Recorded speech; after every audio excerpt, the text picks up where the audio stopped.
Hello, আমরা just একটু check করে নিব। আজকে আমরা একটি লাইভ ক্লাস নিব বাংলা প্রথম পত্রের উপর, এইচএসসি বাংলা প্রথম পত্র।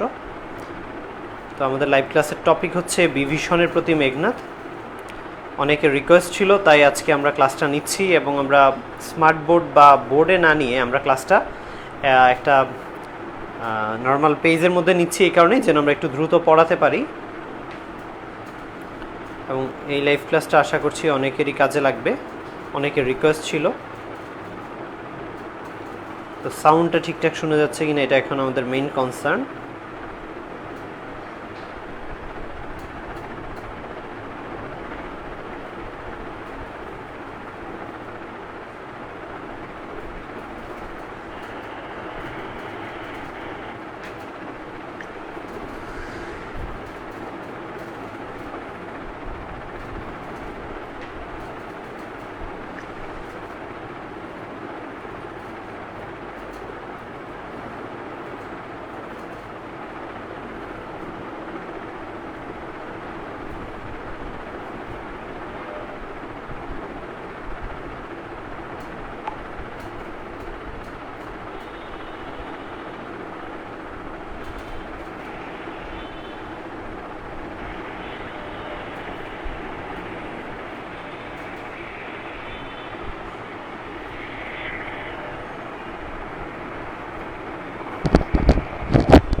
আমাদের সাউন্ড আমরা চেক করে নিব যে আমাদেরকে শোনা যাচ্ছে কিনা ক্লিয়ার ভাবে। আমাদের সাউন্ড আমরা চেক করে নিব যে আমাদেরকে শোনা যাচ্ছে কিনা ক্লিয়ার ভাবে।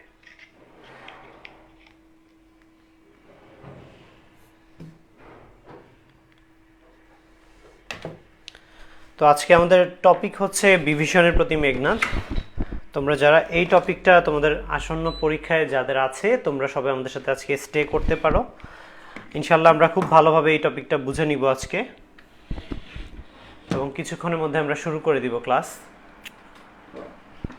খুব বেশি কার জন্য আমরা অপেক্ষা করব না। আজকে আমাদের টপিকের নাম হচ্ছে বিভীষণের প্রতি মেঘনাদ। তো আমরা বেশি সময় এটার জন্য অপেক্ষা করব না, আমরা শুরু করে দিব ক্লাসটা।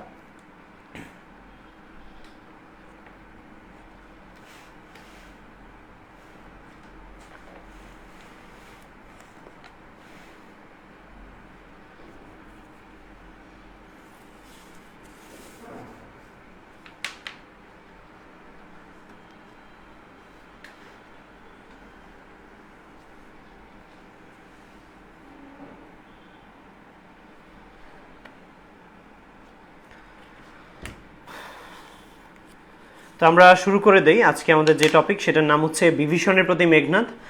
এই কবিতাটি লিখেছেন মাইকেল মধুসূদন দত্ত। তো বিভীষণের প্রতি মেঘনাদ এই টপিকটি মূলত এসেছে রামায়ণ থেকে। বলা যায় রামায়ণের নব্যরূপ বিভীষণের প্রতি মেঘনাদ, ঠিক আছে। আর রামায়ণ থেকে মূলত সংকলিত হয়েছিল মেঘনাদ বধ কাব্য। মেঘনাদ বধ এটা হচ্ছে একটা মহাকাব্য, যেটা হচ্ছে 9টি পর্বে বিভক্ত। এই 9টি পর্বর 6 নম্বর পর্ব অর্থাৎ ষষ্ঠ পর্ব, যেটার নাম হচ্ছে বধ বা বধ, এই পর্বটি হচ্ছে বিভীষণের প্রতি মেঘনাদ হিসেবে আমাদের বইয়ে আছে। এবং আমরা এই টপিকটা যখন পড়ব, আমরা ইনশাল্লাহ দেখতে পাবো এখানে বিভীষণের প্রতি মেঘনাদের প্রত্যেকটা যে শব্দ আছে, প্রত্যেকটা শব্দের অর্থ এবং প্রতিটা লাইনের ব্যাখ্যা আমরা এখানে ডিটেল জানবো। জাস্ট আমাকে একটু দু একজন যদি কমেন্ট করো যে প্রপারলি দেখতে পাচ্ছ কিনা, ক্লিয়ার ভাবে দেখা যাচ্ছে কিনা।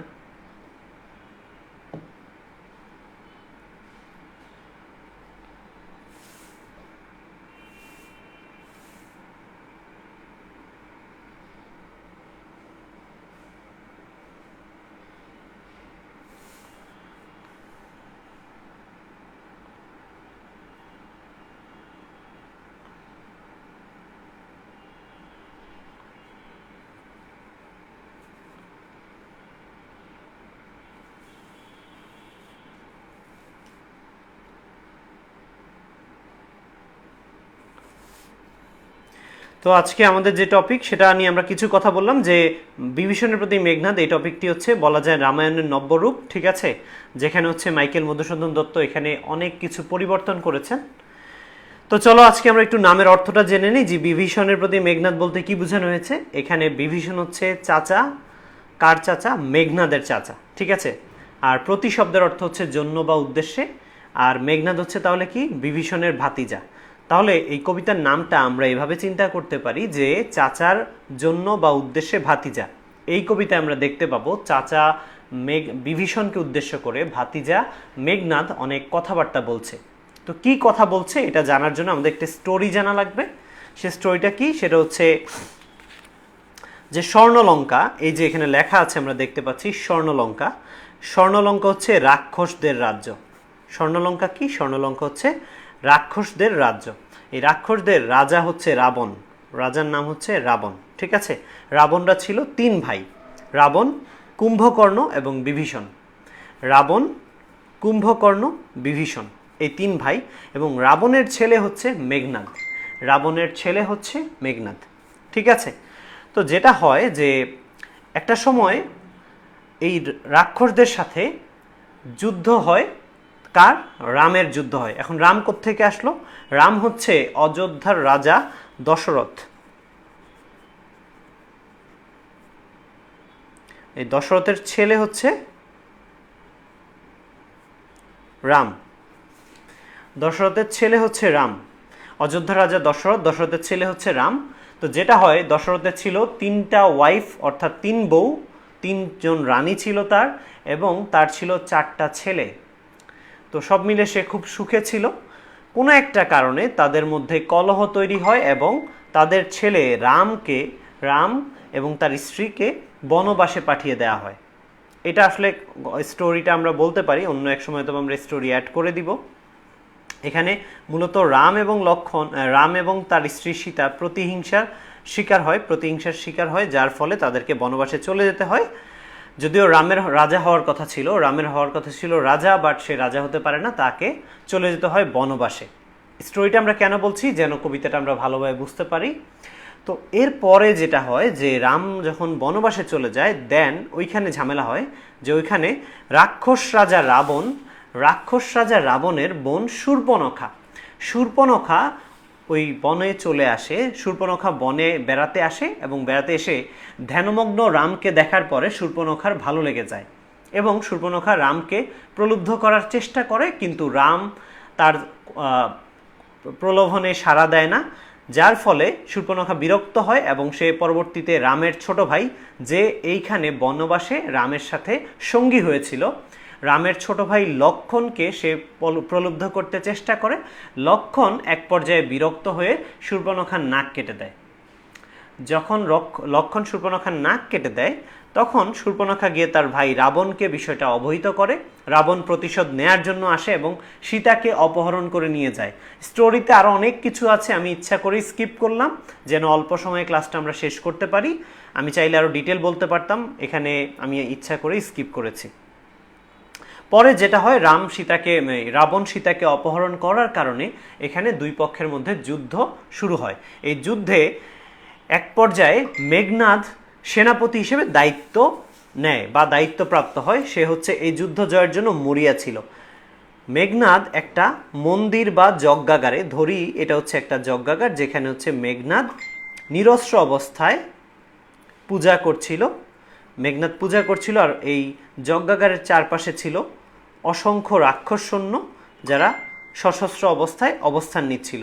অর্থাৎ এই যজ্ঞাগারে চাইলেও কেউ, মন্দির লিখব আমরা এখানে, বা যজ্ঞাগার, তো এই মন্দির বা যজ্ঞাগারে চাইলেও কেউ প্রবেশ করতে পারবে না, কারণ এটা চারপাশে রাক্ষস সৈন্য দ্বারা পরিবেষ্টিত। এই যজ্ঞাগারে এই নিচ্ছিদ্র নিরাপত্তা বলয় ভেদ করে এখানে প্রবেশ করে লক্ষণ, যার হাতে ছিল একটা তরবারি। লক্ষণ প্রবেশ করে সে হচ্ছে মেঘনাদকে বলে যে আসো আমরা লড়াই করব। তখন মেঘনাদ লক্ষণকে এখানে প্রবেশ করতে দেখে সে অবাক হয়ে যায়। সে চিন্তা করে এবং বোঝার চেষ্টা করে যে লক্ষণ কিভাবে প্রবেশ করলো। পরক্ষণেই সে দেখতে পায় যে তার চাচা বিভীষণ এখানে উপস্থিত আছেন। তারপর সে বুঝতে পারে যে তার আপন চাচা তার সাথে বেইমানি করেছে। এর ফলে সে তার চাচাকে উদ্দেশ্য করে বিভিন্ন কথাবার্তা বলে। এই কথাবার্তাগুলোই মূলত এখানে আমরা কবিতা আকারে দেখব, আর এজন্য এটার নাম দেওয়া হয়েছে বিভীষণের প্রতি মেঘনাদ। অর্থাৎ চাচা বিভীষণের উদ্দেশ্য করে ভাতিজা মেঘনাদ যে কথাবার্তা বলবে নিকুম্ভিলা যজ্ঞাগারে, এখানে সেই কথাবার্তা আমরা দেখব। এই কবিতায়, যেহেতু এই কবিতার পর্বের নাম হচ্ছে বধ বা বধ, মেঘনাদ বধ কাব্যের বধ বা বধ ষষ্ঠ পর্ব থেকে এটা নেওয়া হয়েছে। তো এখানে আসলে অন্যায় যুদ্ধে নিরস্ত্র মেঘনাদ লক্ষণের হাতে মৃত্যুবরণ করে। তো ঠিক আছে, আমরা আমাদের মূল পাঠে চলে যাই। এটুক যে আমি বুঝিয়েছি, যারা দেখছো তারা বুঝতে পেরেছো কিনা একটু রেসপন্স করতে পারো, তাহলে আমি পরবর্তীতে এগিয়ে যাচ্ছি।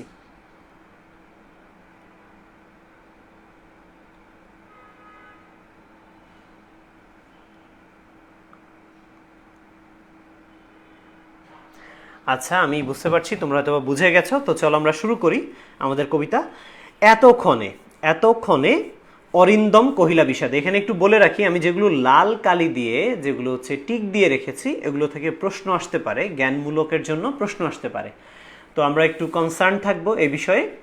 এতক্ষণে অরিন্দম কহিলা বিষাদে, এখানে এতক্ষণে মানে হচ্ছে এতক্ষণ পরে।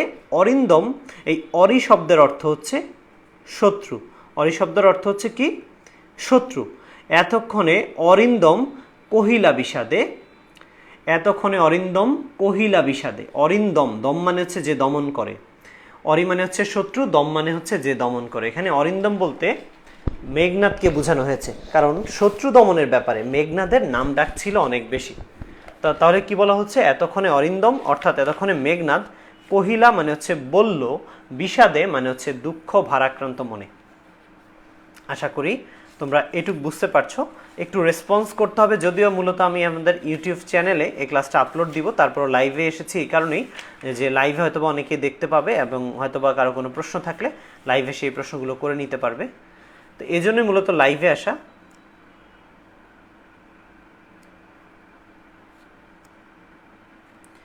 তো এটুক কি তোমরা বুঝতে পেরেছো? একটু রেসপন্স করো।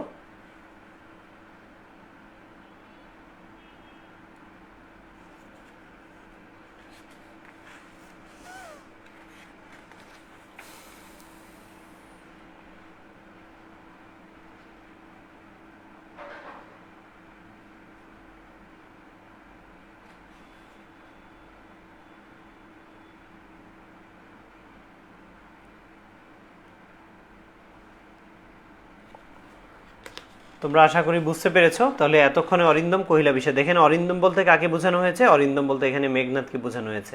অরিন্দম বলতে কাকে বোঝানো হয়েছে? অরিন্দম বলতে মেঘনাদকে বোঝানো হয়েছে।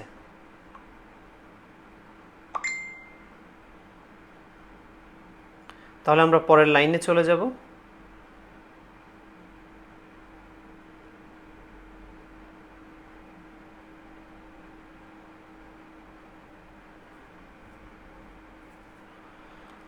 তাহলে একটু আমরা খেয়াল করি যে এখানে কি বলা হচ্ছে? এতক্ষণে অরিন্দম কহিলা বিষাদে, অর্থাৎ এতক্ষণ পরে অরিন্দম অর্থাৎ যে শত্রু দমনের ব্যাপারে যার নাম ডাকা আছে, এখানে অরিন্দম বলতে মেঘনাদকে বোঝানো হয়েছে।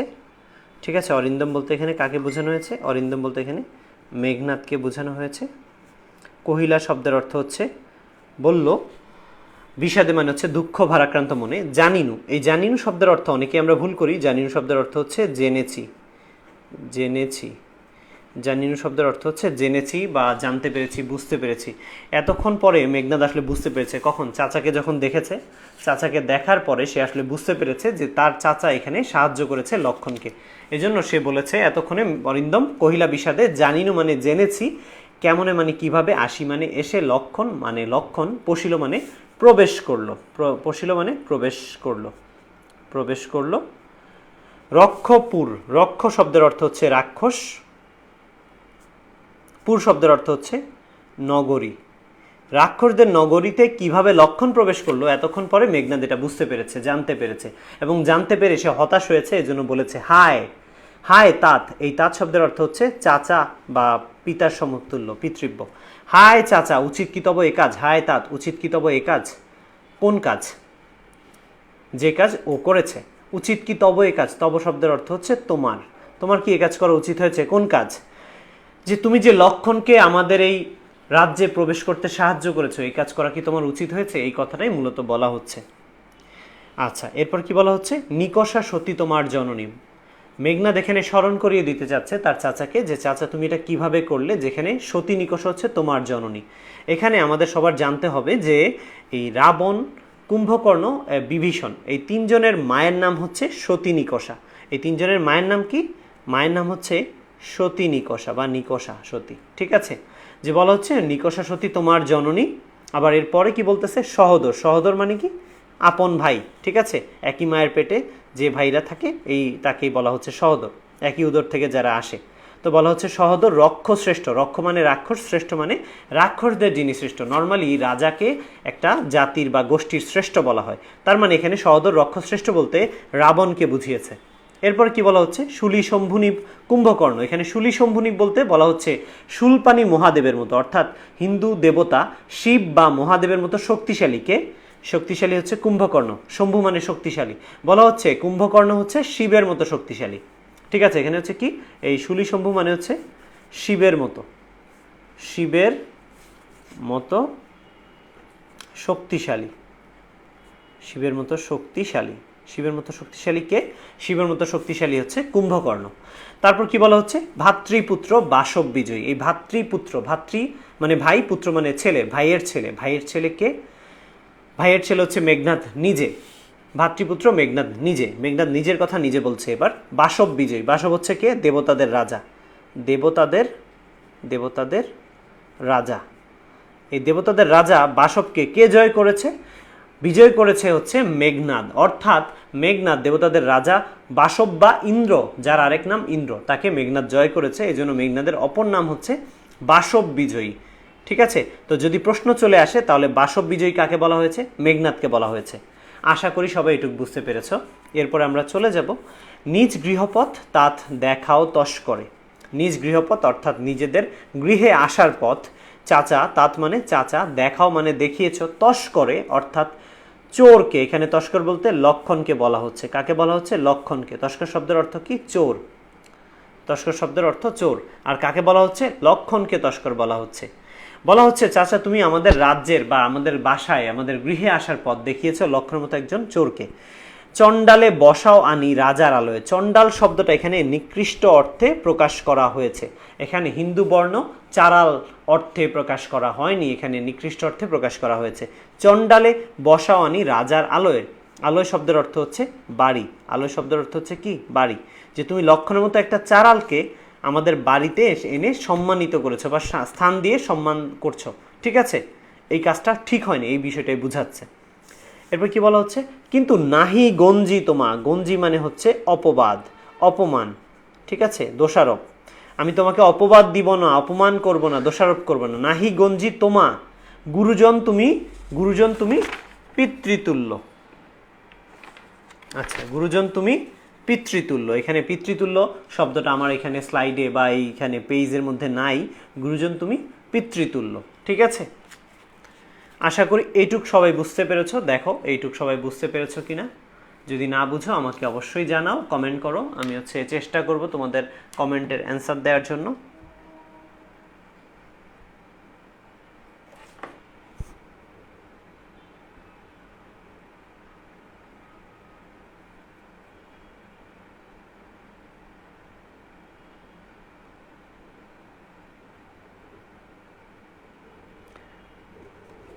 আচ্ছা, তোহা বলেছে অরিন্দম হচ্ছে মেঘনাদ। অরিন্দম হচ্ছে মেঘনাদ।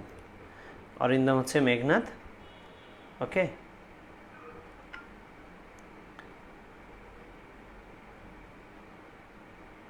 যে শত্রুকে দমন করে, যে শত্রুকে দমন করে। ওকে ফাইন, দেন আমরা আবারও দেখছি।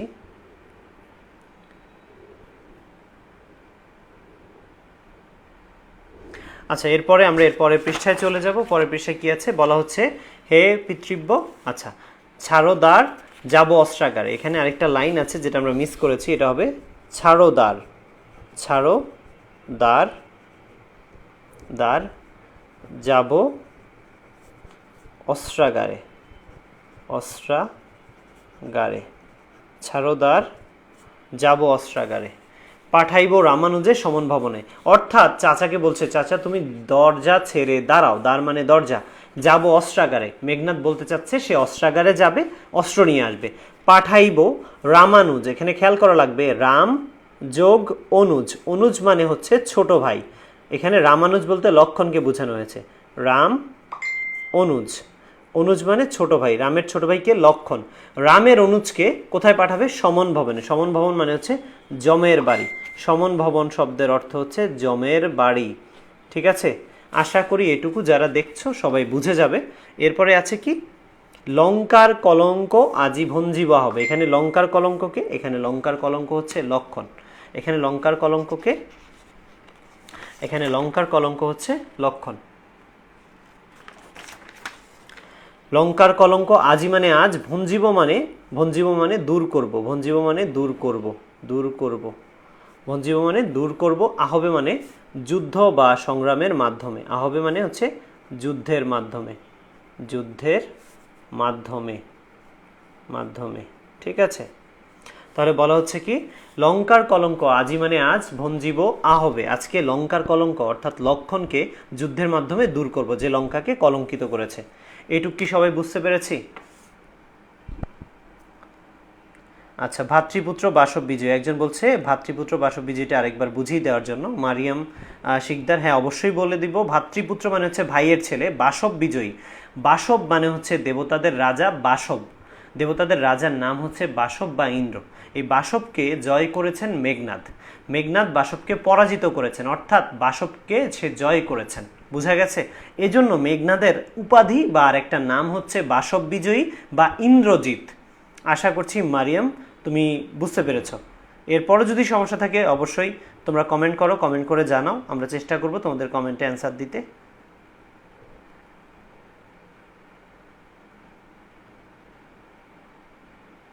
আচ্ছা, এরপরে আমরা চলে যাব হচ্ছে পরের লাইনে। বলা হচ্ছে এই কবিতায়, এই কবিতায় মাত্র দুইবার, এই কবিতায় মাত্র দুইবার আমরা দেখব বিভীষণ উত্তর দিবে। কে? বিভীষণ মাত্র দুইবার কথা বলবে, এর মধ্যে একবার এখন কথা বলবে। সে কি বলছে? উত্তরিলা বিভীষণ, উত্তরিলা বিভীষণ, অর্থাৎ বিভীষণ উত্তর দিল।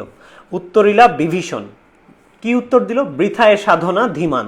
ধীমান মানে হচ্ছে বুদ্ধিমান। ধীমান মানে কি? ধীমান মানে হচ্ছে ধী সম্পন্ন বা বুদ্ধিমান। বৃথা এ সাধনা। বিভীষণ তার ভাতিজা মেঘনাদকে উদ্দেশ্য করে বলল, আমার ভাতিজা বুদ্ধিমান কে? মেঘনাদ, তুমি যে চেষ্টা করছো তোমার এই চেষ্টা বৃথা হবে, তুমি যে সাধনা করছো, চেষ্টা করছো, এই চেষ্টাটা বৃথা যাবে। কেন বৃথা যাবে?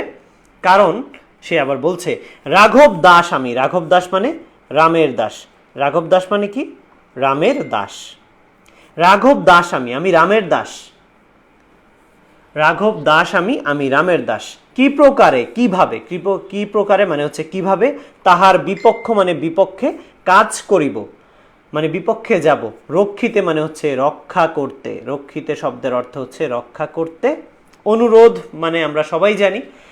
বিভীষণ বলতে চাচ্ছে আমি হচ্ছি রামের দাস, আমি তোমার অনুরোধ রক্ষা করতে রামের বিপক্ষে যেতে পারবো না, এজন্য তুমি যে চেষ্টা করছো, যে সাধনা করছো, এই সাধনাটা ব্যর্থ হবে, বৃথা যাবে তোমার সাধনা। এইটুক কি সবাই বুঝতে পেরেছি? বাসব বিজয়ী, হ্যাঁ বাসব বিজয়ী অলরেডি আমি আরেকবার বলেছি, আশা করি বুঝতে পেরেছ। এরপরে আমি চলে যাব হচ্ছে আমাদের পরের লাইনে।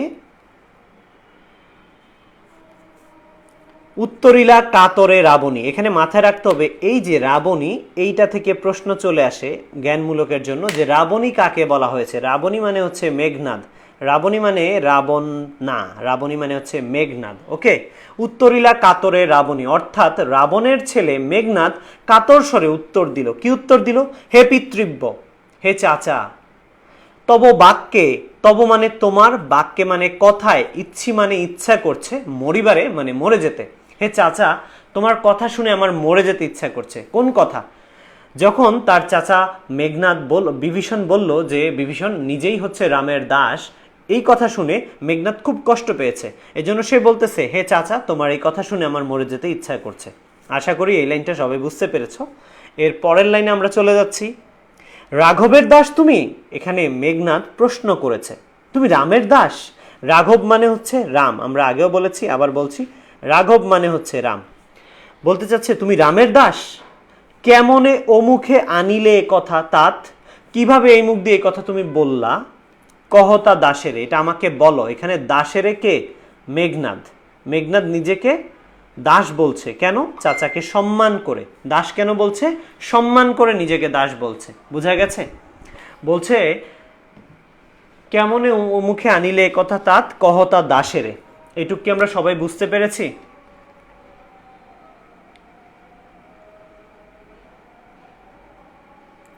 এইটুক কি আমরা সবাই বুঝতে পেরেছি কিনা?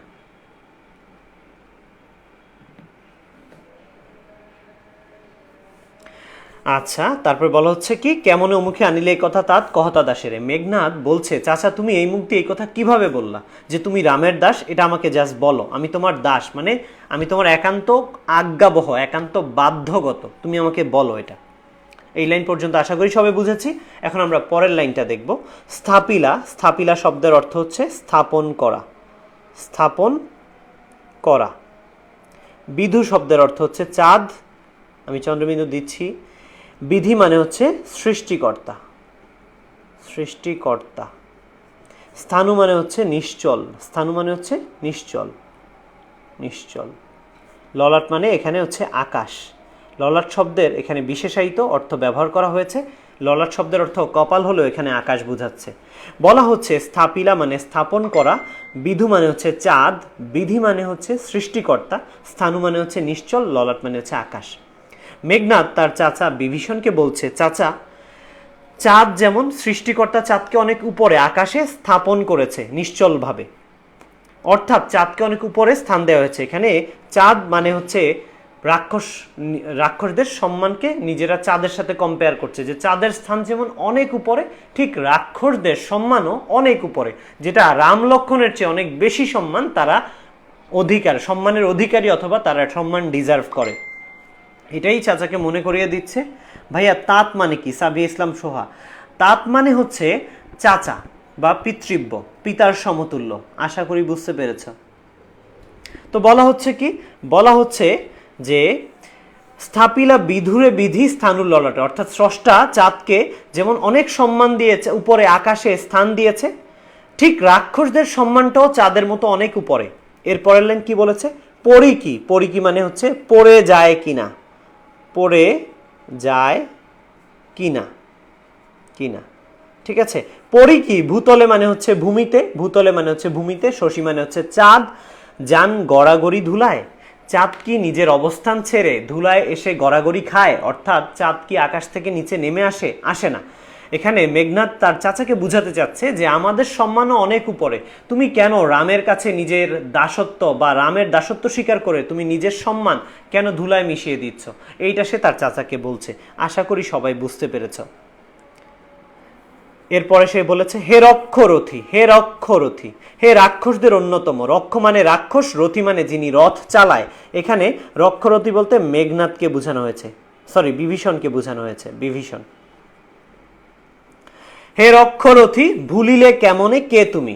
চাচাকে বলতেছে হে রাক্ষসদের অন্যতম নেতা, তুমি কিভাবে ভুলে গেলে? তুমি কে? জনম মানে হচ্ছে জন্ম, তব মানে তোমার, কোন মহাকুলে মানে হচ্ছে মহাবংশে, তোমার কোন মহাবংশের জন্ম, তুমি এটা কিভাবে ভুলে গেলে? তোমার বংশ পরিচয়, জন্ম পরিচয় কিভাবে তুমি ভুলে গেলে? এই বিষয়টা বলেছে। আশা করি সবাই এটুক বুঝেছো। এটুকের মধ্যে কারো কোনো প্রশ্ন থাকলে তোমরা আমাকে জানাতে পারো। এছাড়া হচ্ছে এইটা আমরা ইউটিউবে আপলোড করার পরে এটার উপর আমরা ডাউট সলভ একটা সেশন করবো ইনশাল্লাহ, দেন আমরা অবশ্যই এটা আবার বুঝিয়ে দিব। ওকে, তো চলো আমরা হচ্ছে পরের পৃষ্ঠায় চলে যাই। আমাদের একটা পৃষ্ঠা অলরেডি ডান।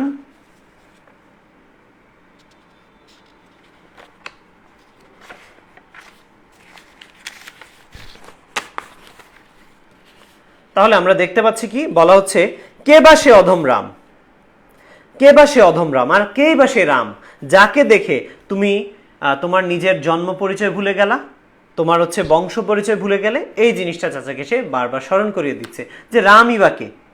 বুঝা গেছে? আশা করি সবাই বুঝতে পারছো। স্বচ্ছ সরোবরে করে কেলি রাজহংস পঙ্কজ কাননে। এখানে সে বিভিন্ন উপমা দিচ্ছে। উপমা মানে কি? কোনো কিছুর সাথে তুলনা করা। উপমা মানে হচ্ছে তুলনা করা। কেমন? এখানে সে মেঘনাদ রাজহাঁস, সিংহ এরকম অনেক কিছুর সাথে সে নিজেদেরকে তুলনা করছে, চাচাকে বুঝাচ্ছে, চাচাকে নিজের পক্ষে আনার জন্য, রামের পক্ষ থেকে নিজেদের পক্ষে ফেরত আনার জন্য। বলা হচ্ছে কি, বলা হচ্ছে স্বচ্ছ সরোবরে করে কেলি রাজহংস পঙ্কজ কাননে। কি বলছে? স্বচ্ছ সরোবরে, স্বচ্ছ মানে পরিষ্কার, সরোবর মানে হচ্ছে দিঘি বা জলাশয়, করে কেলি, কেলি মানে হচ্ছে সাঁতার কাটা, এখানে হবে হচ্ছে সাঁতার কাটা, সাঁতার কাটা বা খেলা করা, ঠিক আছে, বা খেলা। করে কেলি রাজহংস মানে রাজহাঁস, পঙ্কজ কানন, পঙ্কজ মানে হচ্ছে এখানে ফুল, পঙ্কজ শব্দের অর্থ হচ্ছে পদ্ম, কিন্তু এখানে হবে ফুল, কানন মানে হচ্ছে বাগান। বলা হচ্ছে রাজহাঁস আর 10টা সাধারণ হাঁসের মতো না, এজন্য তার রুচি, উচ্চ রুচি বোধের পরিচয় পাওয়া যায়, কারণ হচ্ছে সে ফুলের বাগানে ঘুরে বেড়ায়, সে হচ্ছে পরিষ্কার পানিতে সাঁতার কাটে। এটা দিয়ে সে বুঝাচ্ছে যে রাজহাঁস অন্য হাঁস হলেও অন্য হাঁসের চেয়ে সে ডিফারেন্ট। এখানে রাজহাঁস হচ্ছে রাক্ষসদেরকে বোঝানো হচ্ছে, যে রাক্ষসরাও রাজহাঁসের মতো স্পেশাল, তার নর্মাল কেউ না। যায় কি সে কভু, কভু মানে কখনো, কভু মানে কখনো। প্রভু এখানে চাচাকে বলা হচ্ছে, প্রভু এখানে কে? বিভীষণ, প্রভু হচ্ছে বিভীষণ। পঙ্কিল মানে হচ্ছে ঘোলা বা নোংরা, নোংরা। সলিল মানে হচ্ছে পানি। বলা হচ্ছে রাজহাঁস কি কখনো নোংরা পানিতে যায়? শৈবাল দলের ধাম, শৈবাল দলের ধাম শব্দের অর্থ হচ্ছে আবদ্ধ, আবদ্ধ জলাশয়, জলাশয়। বলা হচ্ছে রাজহাঁস কি কখনো শৈবাল দলের ধাম বা আবদ্ধ জলাশয়ে যায়, নোংরা পানিতে যায়। এটা দিয়ে সে বুঝাতে চাচ্ছে রাজহাঁস অন্যান্য হাঁসের মতো আবদ্ধ জলাশয়েও যায় না, আর সে নোংরা পানিতেও যায় না, সে ফুলের বাগানে যায়, সে হচ্ছে পরিষ্কার পানিতে সাঁতার কাটে। এইটুকু কি আমরা সবাই বুঝতে পেরেছি? বুঝতে পারলে একটু রেসপন্স করবো, যে কোনো একজন রেসপন্স করলেই হবে, আমি বুঝে নিব যে সবাই বুঝতে পেরেছে। আর যেহেতু আমাদের এই ক্লাসটা রেকর্ডেড থাকবে লার্ন উইথ হাবিব আহসান এই ইউটিউব চ্যানেলে, আমরা কিন্তু এই আজকের এই ভিডিওটা পোস্ট করে দেবো ইনশাল্লাহ। হয়তো বা ক্লাস শেষ হওয়ার 10 মিনিটের মধ্যে আমরা হয়তো এটা ওখানে পোস্ট করে দিব। সো তোমরা ওইখান থেকে যতবার প্রয়োজন ততবার দেখে নিতে পারবে।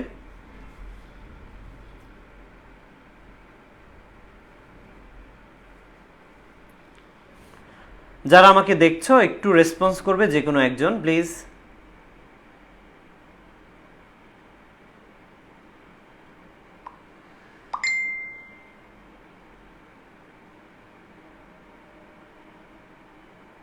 আচ্ছা, ওকে। এরপরে আমরা চলে যাই, কি বলা হচ্ছে মৃগেন্দ্র কেশরী কবে। মৃগেন্দ্র কেশরী মানে হচ্ছে এখানে সিংহকে বোঝানো হয়েছে, সিংহ। কেন? কারণ হচ্ছে মৃগেন্দ্র বলতে সিংহকে বোঝায়, যার কেশরী আছে বা কেশর আছে, কেশরযুক্ত প্রাণী সিংহকে বোঝানো হচ্ছে। মৃগেন্দ্র কেশরী কবে, কবে মানে কখন বা কোন দিন। হে বীর কেশরী, এখানে বীর কেশরী বলতে বিভীষণ, বিভীষণকে বোঝানো হচ্ছে, অর্থাৎ সিংহ বীর, সিংহের মতো বীর। মৃগেন্দ্র কেশরী কবে, হে বীর কেশরী। সম্ভাস, সম্ভাসে শব্দের অর্থ হচ্ছে প্রশংসা, প্রশংসা, ঠিক আছে। সম্ভাসে শব্দের অর্থ হচ্ছে প্রশংসা।